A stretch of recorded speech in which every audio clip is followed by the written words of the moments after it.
I'll be ranking the 100 most streamed songs on Spotify of all time from worst to best, starting with 100 all the way to the very best at number 1, in my opinion, of course. There are other content creators that have done this before, so I'm certainly not a most original when it comes to this, but I wanted to share my thoughts on these songs, give you guys a fun little list, and yeah, let's get on with it, starting with number 100.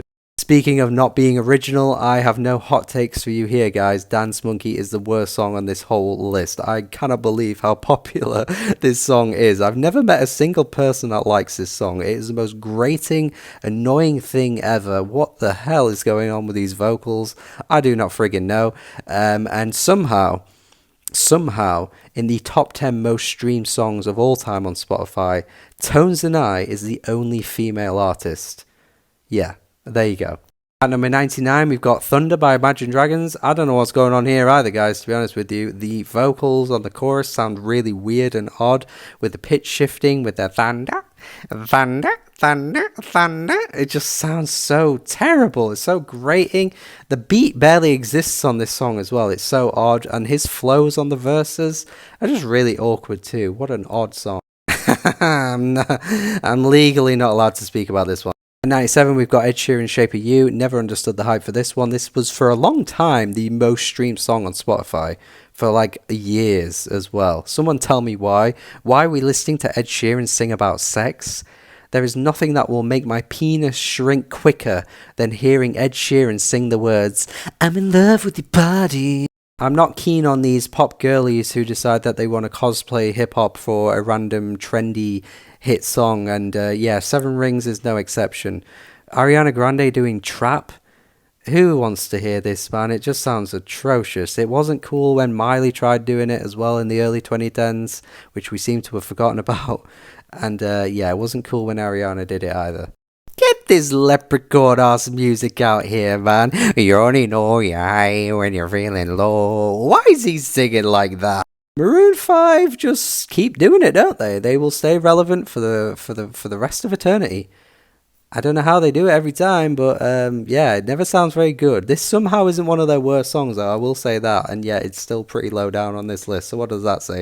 At 93, we've got Say You Won't Let Go by James Arthur. I've just got to say, for me personally, songs like this don't really ever resonate. They're a little too saccharine, they're a little too sweet, and James Arthur as a singer, honestly, isn't even that good. So for this song to be so popular is like massively surprising to me. Shawn Mendes has 4 or 5 songs on this whole list, which is mad to me. I think if I had to make a prediction for the future, maybe in like 10 years or so, his songs will probably filter out. I don't see them having much staying power at all, and I really don't see a song like this particularly sticking around. And yeah, 91, still Shawn Mendes. Still not keen on this one. It's slightly better than Treat You Better, but friggin' Now That I'm Without Your Kisses, I'll Be Needing Stitches. Come on, man, what are these lyrics? At number 90, we've got Watermelon Sugar. I've never really found this song to be particularly catchy. I actually think some of the lyrics are pretty bad on this song too.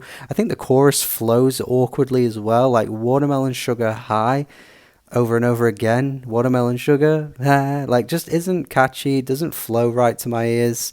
And there were way better songs on this album too. Adore You, Golden. I don't know why this was a massive song. It makes no sense to me. This being the most streamed Billie Eilish song ever is so baffling to me. Like, I can't believe it's got more streams than Bad Guy, Berry Friend, all those big hits. Like, I can't get over it. And listening to it, they have very little chemistry. The song is really underwhelming. Like, I forget what it sounds like every single time. How? At 88, we've got Halsey, Without Me. Don't think there's anything particularly noteworthy about this song either, to be honest. The beat is really not that interesting. There's not really a particularly catchy hook or interesting narrative going on. Like, honestly, she kind of comes across as a bit egotistical in this song, if anything else. Yeah, not really getting this one either. What is he talking about? What are these lyrics? What is he saying? None of it makes sense. Someone tell me what this song means. 86, Believer, Imagine Dragons. I probably should just come out and say at this point I don't really like Imagine Dragons, so it isn't surprising that their 2 big songs on this list have ranked pretty low. But honestly, this chorus is like terrible. Do people get hyped to this? You may be a believer. I think out of all the songs I've had low so far, people will at least understand why they're low, but this one might surprise people. I've just never really been the biggest fan of Sorry from Justin Bieber. I think he comes across as a bit of a dick on this song. The lyrics just make him seem so unlikable. It was during that rebellious era as well, where he was just exactly that. He was unlikable. And yeah, I think it comes across really badly in this track. It sounds okay, but I can't really get over the lyrics. It's not that great to listen to. I am once again asking, what the hell is he talking about? Batman's fists? Superman unrolls? What is my guy saying? 83, we got Bruno Mars, Just the Way You Are. Not really keen on this era of Bruno Mars where he was really sappy and saccharine and sweet and just really super cheesy. I guess I'm not the target audience for this. I fully get that. I'm not going to be sat there being like, oh my god, Bruno Mars, you're so dreamy. But still, I can't really get with this style of his music back then. When he started like doing funky soul stuff though, I was very much on board. The mid-tempo singing from Bieber isn't particularly catchy on this song to me, and the production sounds so dated at this point too, like it's so obviously from the 2010s. There is no way if a song came out today that sounds like this, it would even come close to topping the charts, let alone have billions of streams. This again for me is another song that with time passing by, it will drop out the top 100 of all time. This is not sticking around. I do not see it at all. Why does he sing like this, man? Why? Every friggin' line, every friggin' word is enunciated and overly pronounced. He's just like overly doing it on every single syllable. Sometimes all I think about is you. Why are you singing like that? Very difficult not to look back on this whole thing as some big PR stunt because the chemistry between these two on this song honestly really isn't there. This is J. Cole's biggest song somehow. I don't know. I've never really got the hype for this song at all. I find it kind of goofy. Yeah, never been the biggest Cole fan, but for this to be the biggest song is just kind of funny to me. Not really keen on this one either, to be honest with you. I think this stony era of Post Malone isn't particularly that great looking back on it, and I think Beer Bongs and Bentleys is where he really started to nail this overall sound. Basically, the sequel to Thinking Out Loud, we already had this song, but he made it again, I suppose, and got away with it. I guess, once again, I'm not really the target demographic for this, but even still, I'm just not keen. Then at 76, I may as well put the original, because it's really not that much better. It's marginal, but it's, again, super, super sweet and sugary to me, and just a song I heard way too much. It followed me absolutely everywhere. I've just lumped all the Ed Sheeran songs together because when he's in this acousticy, ballady bag, he really isn't very distinct at all. Like, he doesn't bring that much new to the table. I really do think in years to come we might look back on his success and go, was he really that good? Because I'm not seeing it. And it doesn't stop there because I'm lumping in Justin Bieber's attempt to do an Ed Sheeran song in with that group as well. 73, we got Sam Smith doing a Sam Smith ballad. I always found it more interesting when we got the dancey upbeat tracks. Songs like this just don't really resonate with me. I think this might be considered controversially low, but honestly the production and the melodies and the flows are honestly pretty good. But threatening to do that if someone leaves you is like, yeah, you can't do that. And at number 71, we've got When I Was Your Man from Bruno Mars. To be fair to him, the vocal performance is pretty powerful on this track, but there's not really much else to say about it, for me to be honest. And I've already told you, when he got funky and soulful, that's when I started to like the guy. I do like quite a bit of Bad Bunny stuff, to be honest with you, but I don't really see what's so special about this one. Just really mid-tempo type stuff. There isn't a particularly catchy hook or beat or anything like that. Just a little surprising that this is the one Bad Bunny song that's made it into the top 100. I think he's got a lot better than this. Faded, Alan Walker, nothing particularly bad about this, but yeah, it just doesn't really stick with me. The vocals are kind of stuck in that one note for the whole song. Just gets a bit dull by the end of it for me. 68, One Dance by Drake. Maybe a bit of a hot take to have this so low, but never been one of those songs that's particularly got me in a danceable mood. I feel like the beat was really quite good, and Drake just didn't do enough with it to make it exciting to me, which is probably a silly thing to say given how many people absolutely love this song and how successful it's been. But you will never catch me dancing to this. It's not danceable enough. At 67, we have Marshmello and Bastille with Happier. To be honest, there isn't really that much unlikable about this song, particularly with the lyrics. They're pretty nice, to be fair, but it's just Marshmello's production that is almost exactly the same on every single song.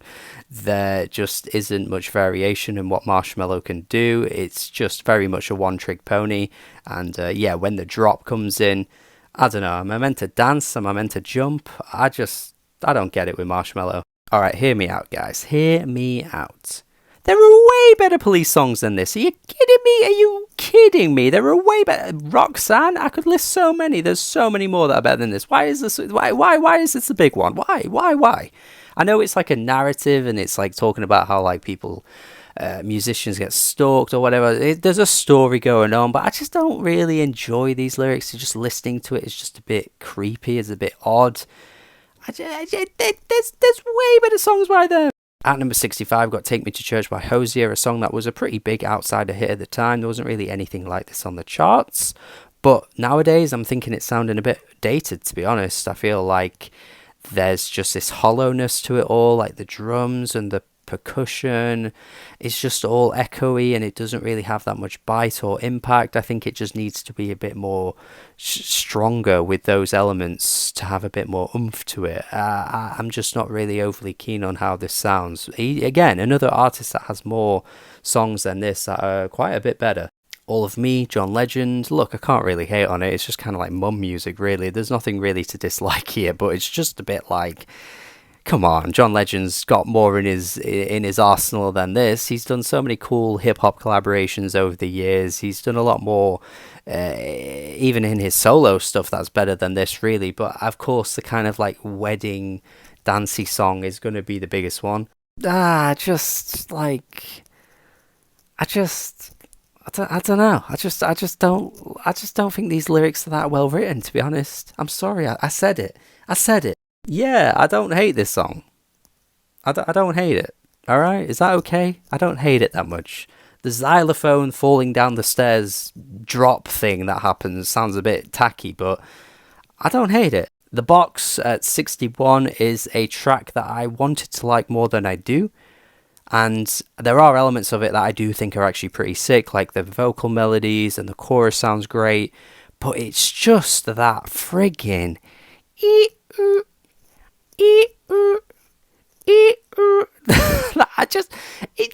take it out the beat and this would have been absolutely fine. But I don't like that. Number 60 here with Arctic Monkeys, I Want to Be Yours. And if you'd have said to me this was on the top 100 before I'd looked at the list, I'd have been like, no way it's in the top 100. I did not know it was this popular, to be honest with you. And look, I really like Arctic Monkeys. I've talked about them in other videos before, and I've ranked their other albums and many of their songs really highly. But this one's pretty nondescript. Doesn't really stand out to me at all. Like I say, pretty surprised it's so high up. 59, we've got St. John with Roses. The remix version is in the top 100. I think the sample is utilised in a pretty decent way, but in terms of like electronic bangers, this is not really a go-to track for me. I would definitely go for other things. Cold Heart with Elton John and Dua Lipa. Really odd that Elton John would do this, to be honest with you. Like, he stitched two of his classic songs together to make a totally new song. Just super random to me. It sounds okay, but I would much rather listen to Sacrifice and Rocket Man. As much as I like Dua Lipa, I just would always want to listen to those two songs separately than this. New Rules, even from the first time I'd listened to this album and when I gave it a review back in like 2017 when this came out, this was always my least favourite song. Just really pandery lyrics. I get the concept of the song, but I just think the lyrics need to be written a lot better. And that drop is just kind of a bit meh. I just think Dua Lipa's a lot better than this. Okay, this probably won't go down well. I understand that a lot of people love this track, but it just never resonated with me at all. I just think the way she says next, like thank you next, just doesn't really sound very gracious at all, even though this song is meant to be like a really gracious song and she's supposed to be showing appreciation. It just doesn't sound that appreciative. I don't know. I don't think Ariana sells it for me. 55, Sam Smith, Stay With Me. And out of all of the ballads on this whole 100, which there's a frigging lot of them to be honest with you, I actually appreciate this one a little bit more for having a bit more of an interesting dynamic with the gospel and the production. But even still, it's still pretty lukewarm for me. 54, Demons, Imagine Dragons. Sure, it sounds a little bit like a Coldplay song, but honestly, I'll take this over a lot of their more recent stuff because, God, they've been bad for the past however many years now. We've got Till I Collapse by Eminem. There are some Eminem songs on this whole 100 that I will be positive about, but I'm not going to be too positive about this one. I don't really think Nate Dogg's chorus is particularly that catchy, and there's something about this track that's like trying to be inspirational and motivational, and it doesn't really leave that feeling on me at all, to be honest. It's just kind of whatever. Calvin Harris, Dua Lipa, One Kiss. It's fine enough, I guess. Again, for me, I just much prefer other Dua Lipa tracks. To me, this one just sounds a little robotic, and I just think it's Calvin Harris's production that kind of makes the song sound quite stiff. And at 51, my friends, we are finally at something that I would personally say is good and is enjoyable, but it is at the bottom of that tier for me because Bad Guy is a song I've just heard a little too much. I think some of the lyrics are a little bit weird as well, and I think that transition into the last part of the song isn't exactly necessary. I like Billie Eilish's vision and creativity and the fact that she tries to do things a little differently to her peers, but I don't necessarily think it always pays off. But you know what? I think this is a solid track. We're firmly in the good stuff now, so no more negativity from me. We're not quite at the great stuff yet, though, so you need to stick around a little longer to see where we go from here and all of the really good stuff that I praise. So, let's go. We're in the top 50 as well. We're at number 50. Let's go. At number 50, we've got the very bratty, the very angsty, the very Misery Business by Paramore, Good For You, by Olivia Rodrigo. It's a bit of fun, but not a song I really go back to very often, and I think Olivia's got better than this too. It's obviously a good song, I've just heard it way too much. It's obviously a good song, I've just heard it way too much. I did like Avicii's style. I thought his combination of sounds coming together was pretty creative, to be honest with you. I don't think this is necessarily the best example of some of his styles meshing together, but it's still a pretty good song. 46, we've got Kendrick Lamar's Humble, which is a song that you'd probably expect to be a lot higher since I'm a massive Kendrick Lamar fan. But to be honest with you, I think this beat has started to grate on me a little bit more as years have gone by. But even Kendrick, when he's not at his very best, is still making something pretty good. So there you go. This song is essentially carried by Sway Lee, but I like the beat and I think it has a pretty cool atmosphere to it. This is also very much carried by one person as well. Lady Gaga essentially steals the whole show on this track. I'd probably replace Bradley Cooper with a better country singer, to be honest with you, because I don't necessarily think he's got the best voice, but Gaga is very powerful on this one. Always thought this song was pretty catchy, despite the fact that I don't necessarily have much urge to ever listen to anything by The Neighbourhood, but I can't really get mad at it. It's some pretty decent indie pop stuff. 42, we got Tom Odell's Another Love. Once the instrumentation starts to build on this track, it really does sound quite good. And at number 41 for this part, we're going to leave it at The Weeknd's The Hills. Essentially a blockbuster version of what he was doing on the Trilogy series. It's very much of that era, but it's just a louder, more explosive version of that. And yeah, I guess it's not quite as good as some of those amazing tracks from like House of Balloons, but similar to Kendrick Lamar, even when The Weeknd isn't at his very best, he still puts out something good. You can clearly see why this has become so popular. And like I say, it just feels like a blockbuster moment for him for the sound that he was doing during this era. Kicking off the top 40 now, we have a Shawn Mendes song. And considering how much negative things I've said about him already during this, I'll concede and say I actually like this song. At number 39, he can turn the 02 to 03. Yeah, this is a good Drake song, I can't deny it. 38, we've got Olivia Rodrigo with Driver's License. In fairness, this is a really powerful track, and I think when the track kind of progresses into that last part, it sounds really bloody good, you can't deny it. To be honest, this is like the only One Republic song I will say I like, but can't really deny that chorus, I think it sounds great. Very hard not to like this song. I think it was just perfectly utilised in the film, and outside of the film as well, it's a really enjoyable track. I don't really understand the lyrics on the chorus, but otherwise I think the vibe is really strong. 35, we've got Jocelyn Flores, just a nice track, not in terms of the lyrics, but how it sounds. I can't really deny X on this track. I think it's probably up there with his best vocal performance and even emotional performance, to be honest with you. Yeah, it's good.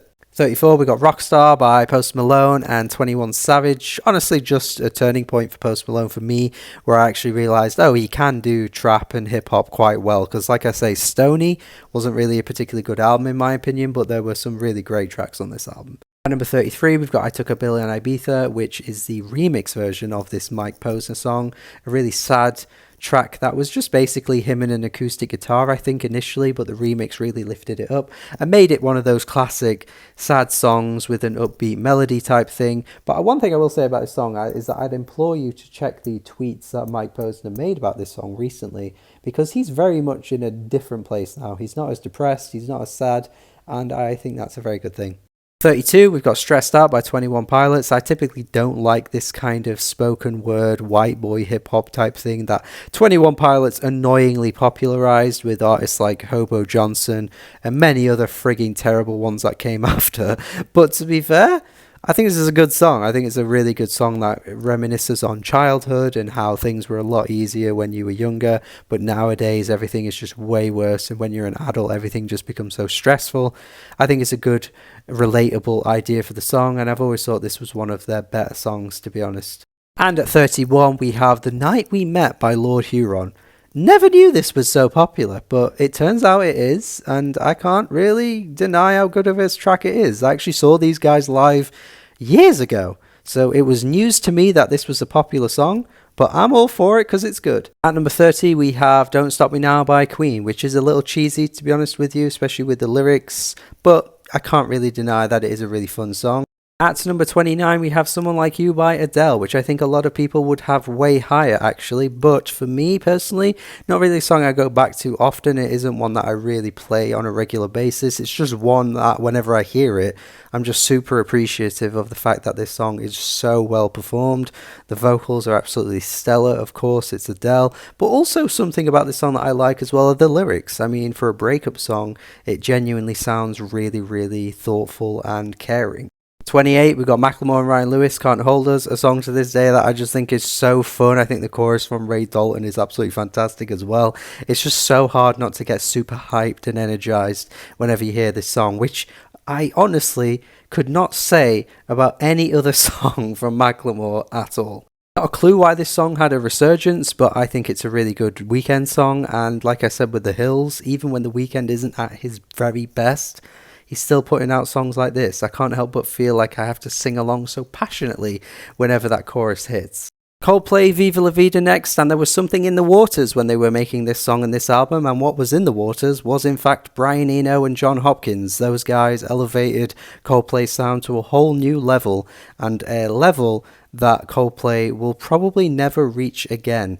As it was, Harry Styles at 25, just a very difficult song to critique, to be honest with you. I just think it's a really nice track that has such a really sharp melody that is so undeniable and so easy to get stuck in your head. Yeah, it's good. It may have just been overplayed a little bit too much for me personally, but otherwise I like it. At 24, we've got Without Me by Eminem, just one of the most quotable songs Eminem has ever done, and honestly it is up there with one of his best ever songs for me. Bruno Mars and Mark Ronson were absolutely cooking when they made this. This was just the turning point that really saw what Bruno Mars truly had in his locker, and I'm so glad he never turned back, because from this moment he started making way better music. Post Malone, Better Now at number 22. Post Malone for me is just one of those artists where some of his biggest songs are in fact just his best ones, and there's still one more Post Malone song to come on this list too. And now at 21, we got That's What I Like by Bruno Mars. Just Bruno Mars kind of bragging and telling us how rich he is on this track, but it's so likable in a way that many other artists probably couldn't pull off. He's got a nice amount of charisma, and yeah, I can't really deny this song. Perhaps not a song people think of as fondly anymore. I'm not entirely sure. I still think it's really good, but there was a time where this was the most streamed songs on Spotify, although it's dropped quite a bit below that now. But I still think it sounds pretty cool and fresh. For this era of EDM, Lean On is honestly one that stands out to me, because there aren't really any other tracks that sound like it. I see a lot of hate for this song, but honestly, I think it's great. I think it's always been great. In fact, I really like the salsa Cuban influence on the track. I think Camila sells it really well, even though a lot of her songs I don't really tend to like her that much as a vocalist, but I think she sounds awesome on this track. I think the Young Thug verse is a little phoned in, but otherwise, man, there aren't really many songs in the mainstream sounding like this, and I would like to hear more of it. At the time, I remember thinking this collaboration was just such a mind boggle to me, like Daft Punk collaborating with The Weeknd, and it is just as good as you'd hope for. This song still sounds great. I wouldn't even say this is a top 5 song on Future Nostalgia, and yet it's 17 on this entire list for me. So that kind of goes to show how good Future Nostalgia is, and kind of goes to show how much better Dua Lipa is at making pop music than most of these other artists on this list. Post Malone doing Tame Impala, like, yeah, sure, it sounds great. I mean, a lot of other artists probably should just rip off Tame Impala if it's going to sound this good. I've always had a soft spot for this track. I think it's just super melodic, super catchy, very little to dislike about it, and also a weird, maybe slight Drain Gang influence on this track too. If you listen to the instrumentation closely enough, I think you'll hear it. At number 14, we've got Montero Call Me By Your Name by Lil Nas X. At the time, it really rode heavily on the controversy, but the song itself still sounds great on its own. 13, Travis Scott Goosebumps with Kendrick Lamar just captures everything that makes a Travis song sound so bloody good. Like, yeah, of course, it's one of the best songs on this album and one of Travis's best songs ever too.